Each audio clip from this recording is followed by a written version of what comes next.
So thank you, Joseph, thank you all for giving me the opportunity just to say a few words of welcome in my role here. You've already heard from the Provost, Mike Shipman, at the opening of the conference.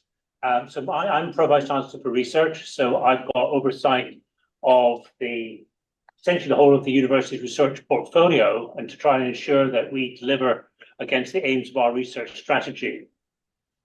But more particularly, I also have responsible for our university research institutes, which try and deliver against interdisciplinary research objectives in areas like hazard, risk and resilience, in health and in energy. But I'm also responsible for something called a strategic research fund.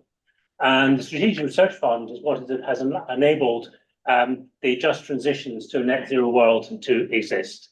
Now, so Just Now is more than a clever acronym, and it is a clever acronym, but it's more than that. I think it's symbolic of the commitment of the university to put people first as we make a transition to a more sustainable world. And so the just transitions for a net zero world, I think, really epitomizes that commitment. Now, one of the challenges of just transitions is that these are very complex, sometimes called wicked problems. They have socio-technical solutions, where often one has to put the socio in front of the technical. In order to try and address these problems, we have to bring together people across multiple departments. So in the case of Just Now, it's from economics, law, computer science, and biosciences. I think we have people from all those disciplines here in the room today. Now, those of you who've worked in universities will know that there are challenges in bringing together people across departments, making significant investments, because departments often have quite a narrow view on what their priorities are. And so one of the ways that we've tried to get around this in the university is by introducing something called a strategic research fund, which takes investments and planning out of the hands of the departments, at least for a small amount of our resources, and enables us to fund larger visionary research collaborations. And we just started these a couple of years ago, and we funded 4 in the first year. And Petra, Laura, John, and Nellie's proposal for Just Now was one of the successful ones. And so we're investing £2.5 million of the university's, if you like, seed corn funding, if you like, over a 4-year period. We've got 7 new posts, is that right, Petra? I think across 7 academic posts, yeah. 7 new academic posts across 4 departments. And the people in these posts essentially have got 4 years of full commitment to research and engagement. So they don't have teaching responsibilities during that period. And hopefully what that will allow them to do is to really kickstart this initiative. And I think we already have kickstarted this initiative. I think the fact that you're here today is an example of that. But I was just reflecting that, if I actually look at what we've done with the Strategic Research Fund, just transitions is actually sort of a theme that is running through all the investments. So, for example, we set up the Durham Space Research Centre, but the subtitle of that is Responsible Innovation in Space. And so that's those are things it's interested in or looking at. Well, first of all, we need to be able to track space objects. We need to know what's there.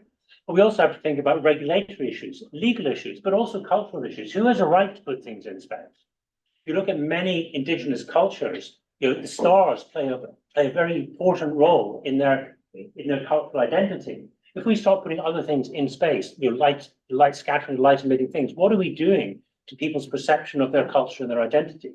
So we've got these much broader questions that says, as we start to develop space, how do you do that in a way that is sensitive to the cultures of people around the world?